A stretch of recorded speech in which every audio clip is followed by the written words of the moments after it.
அன்புக்குரியவர்களே, உங்கள் அனைவருக்கும் உயிர்ப்பு தின நல்வாழ்த்துக்களை மகிழ்ச்சியோடு தெரியப்படுத்திக் கொள்ளுகின்றேன். ஆண்டவர் இயேசு கிறிஸ்துவனுடைய உயிர்த்தெழுதல் என்பது கிறிஸ்தவ சபையினுடைய அடித்தளமாக இருக்கிறது. 1 கொரிந்தியர் 15வது அதிகாரம் 14வது வசனம் இப்படியாக சொல்லுகிறது: கிறிஸ்து எழுந்திருக்கவில்லை என்றால் எங்கள் பிரசங்கமும் விருதா, உங்கள் விசுவாசமும் விருதா என்று சொல்லி திருமறை சொல்லுகிறது. உயிர்ப்பு என்பது கிறிஸ்தவ சபையினுடைய விசுவாசம். சபை இன்று நிலை நிற்பதற்கான அடித்தளமாக காணப்படுகிறது. பலமிக்க அரசியல் மற்றும் சமய தலைவர்களால் அடித்தமர்த்தப்பட்ட மனுக்குலம் ஆண்டவர் இயேசு கிறிஸ்துவனுடைய உயிர்த்தெழுந்த நிகழ்வால் புது நம்பிக்கையுடன் வீறு கொண்டு எழுந்த நிகழ்ச்சி தான் ஆண்டவர் இயேசு கிறிஸ்துவனுடைய உயிர்த்தெழுதல் நிகழ்ச்சி. உலக வரலாற்றிலே நடைபெற்ற மாபெரிய அரிய செயல் என்பது ஆண்டவர் இயேசு கிறிஸ்துவனுடைய உயிர்த்தெழுதல். கிறிஸ்து மட்டும் உயிரோடு எழுந்திருக்கவில்லை என்றால் கிறிஸ்தவ மார்க்கம் என்ற ஒன்று இருந்திருக்காது. கிறிஸ்தவர்களும் இருந்திருக்க மாட்டார்கள். மனிதர்களுக்கு ரட்சிப்பும் இருந்திருக்காது. ஆகவே இந்த உயிர்த்தெழுதல் திருநாளிலே இந்த உயிர்த்தெழுதலின் செய்தி கிறிஸ்தவ சபையின் அடித்தளம் என்ற பொருளை மையமாக கொண்டு 3 அழுத்தமான சிந்தனைகளை உங்களோடு பகிர்ந்து கொள்ளுகின்றேன். ஒன்று, எவிடன்சஸ் ஆஃப் ரெசரக்ஷன். ஆண்டவர் இயேசு கிறிஸ்துவனுடைய உயிர்த்தெழுதலுக்கான ஆதாரங்கள். ஏனென்றால் சில மனிதர்கள் சொல்லுகிறார்கள், கிறிஸ்து உயிருடன் எழவில்லை, இது ஆண்டவர் இயேசு கிறிஸ்துவனுடைய சீஷர்களால் கட்டப்பட்ட கதை மட்டுமே என்று கூறுகின்றார்கள், சாதிக்கின்றார்கள். இது முற்றிலும் தவறானது. Because the resurrection of Jesus Christ is historical evidence. அது வரலாற்று பூர்வமாக நடந்த நிகழ்ச்சி. சில ஆதாரங்களை உங்களுக்கு காண்பித்து தருகின்றேன். The empty tomb, காலியான கல்லறை. ஆண்டவர் இயேசு கிறிஸ்துவை வைத்த கல்லறை காலியாக இருக்கிறது. வரலாற்றிலே எத்தனையோ மனிதர்கள் பிறந்தார்கள், வாழ்ந்தார்கள், இறந்தார்கள். அவர்களுடைய கல்லறை இன்றும் வரலாற்றிலே இருந்து கொண்டே இருக்கிறது. ஆண்டவர் இயேசு கிறிஸ்துவனுடைய கல்லறை திறக்கப்பட்ட கல்லறையாயிருக்கிறது, காலியான கல்லறையாயிருக்கிறது. இன்றும் அதை நாம் பார்க்க முடிகிறது. அதி பயங்கரமான கல் வைத்து முத்துரை வைக்கப்பட்டு காவல் காத்து கொண்டிருந்த வேளையிலே அந்த கல்லறை துறக்கப்பட்டிருக்கிறது. அங்கே காவல் காத்தவர்கள் என்பவர்கள் சாதாரணமானவர்கள் அல்ல. டெம்பிள் கார்ட்ஸ் மற்றும் ரோம் சோல்ஜர்ஸ், ரோம படை வீரர்களும் தேவாலயத்தை காக்கக்கூடிய காவலாளிகளும் இணைந்து ஆண்டவர் இயேசு கிறிஸ்துவனுடைய கல்லறையை காத்து கொண்டிருக்கிறார்கள்.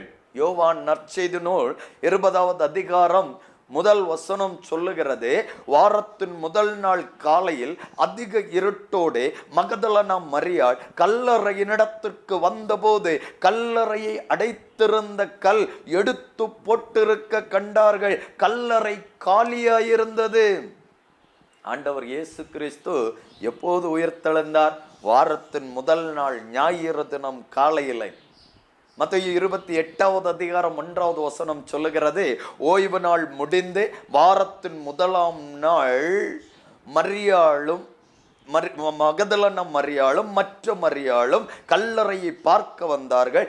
அப்பொழுது தூதன் வானத்திலிருந்து வந்து கல்லை புரட்டி தள்ளி அதன் மேல் உட்கார்ந்திருந்தான் என்று சொல்லி ஆண்டவர் இயேசு கிறிஸ்து 40 மணி நேரம் பூமியிலே அடைக்கப்பட்டவராய் காணப்பட்டார். ஆகவே ஆண்டவர் இயேசு கிறிஸ்து உயிர்த்தெழுந்த அந்த நேரம் எப்படி கணக்கிடப்படுகிறது என்றால், ஆண்டவர் இயேசு கிறிஸ்து மரித்தது வெள்ளிக்கிழமை மாலை 3 மணிக்கு.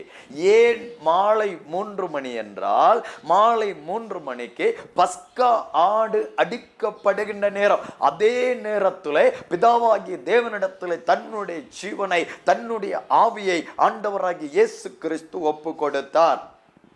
யூத கணக்குப்படி ஒரு நாள் என்பது நம்முடைய மாலை 6 மணியிலிருந்து அடுத்த நாள் மாலை 6 மணி வரையிலும் ஒரு நாள் யோம் வா லைலா என்று சொல்லுவார்கள். ஒரு நாள் பகல் இரவை யோம் வா லைலா என்று சொல்லுவார்கள்.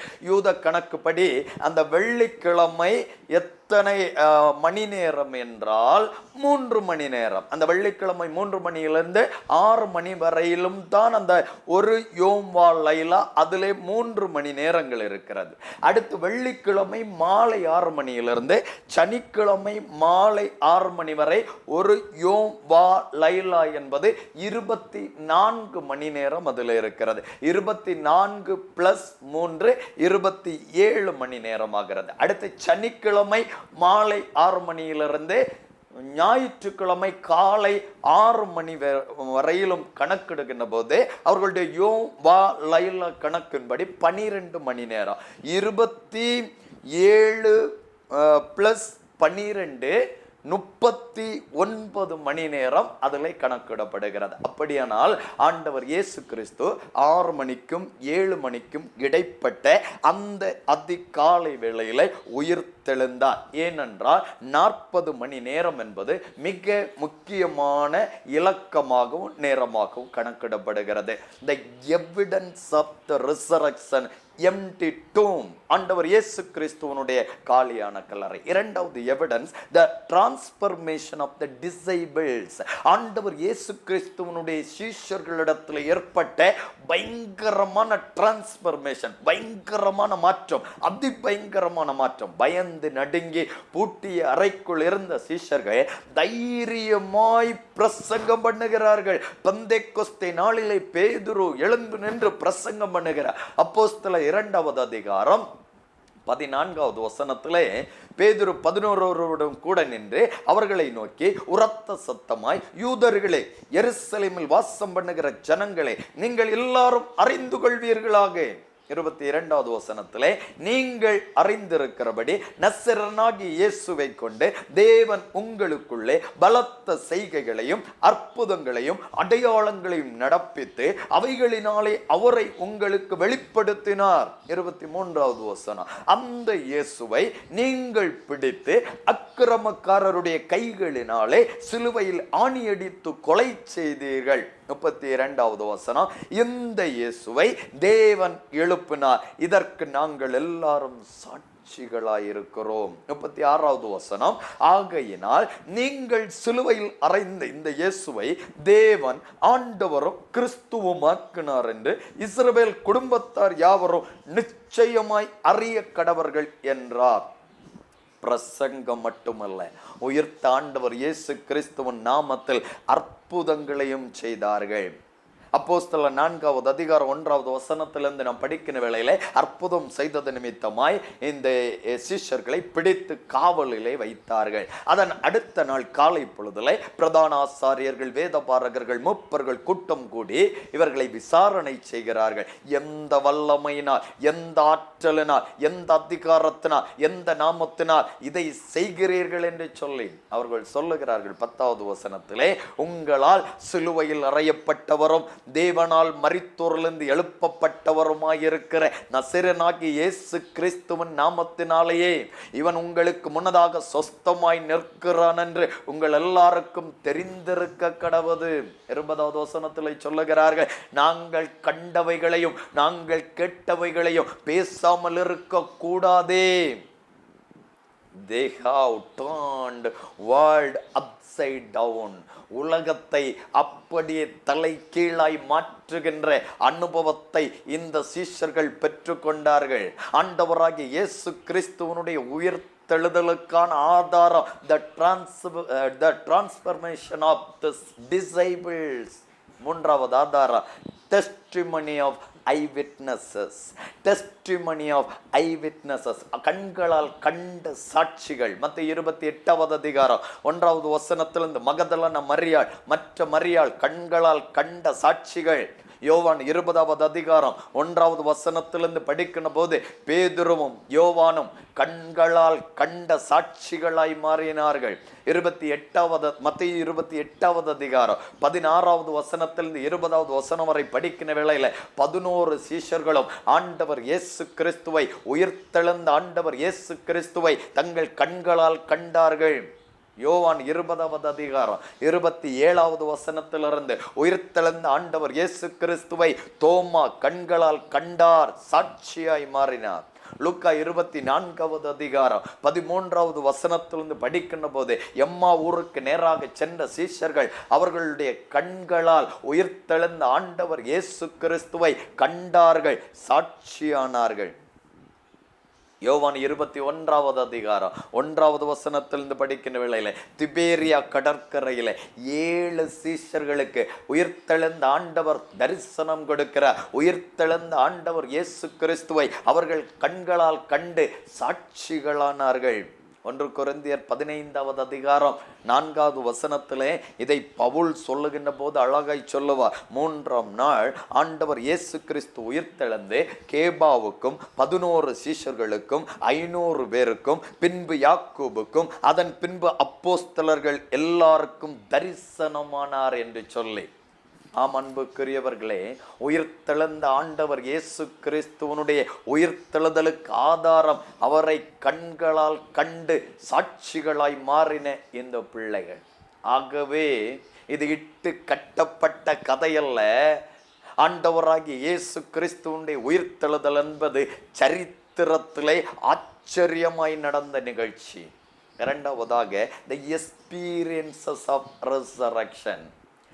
ஆண்டவர் இயேசு கிறிஸ்துவனுடைய உயிர்த்தெழுதலின் அனுபவத்தை உங்களோடு பகிர்ந்து கொள்ளுகிறேன். இந்த அனுபவம் என்பது எல்லோருக்கும் ஒன்று போல அமையவில்லை. சிலருக்கு பயங்கரமான துக்கத்தை ஏற்படுத்துகின்ற அனுபவமாயிருந்தது, சிலருக்கு பயங்கரமான சந்தோஷத்தை தரக்கூடிய அனுபவமாக இருந்தது. யார் துக்கப்பட்டார்கள்? அதிகார வர்க்கங்கள் உயிர்த்தெழுந்த ஆண்டவர் இயேசு கிறிஸ்துவின் செய்தியை கேட்டு துக்கப்பட்டார்கள். நடந்ததை காவலர்கள் சொல்ல அவர்கள் பயங்கரமாய் அங்கலாய்ப்படைந்தார்கள்.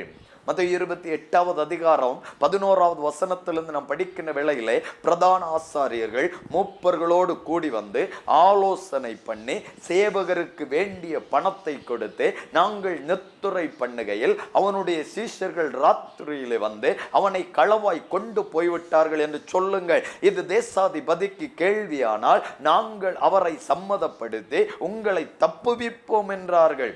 அவர்களும் பணத்தை வாங்கி கொண்டு அப்படியே செய்தார்கள். ஏனென்றால் ஆண்டவர் இயேசு கிறிஸ்து கல்வாரி சிலுவையிலே மரிப்பதற்கு முன்னதாகவே இவர்களை அதிகமாய் சாடியிருந்தார்.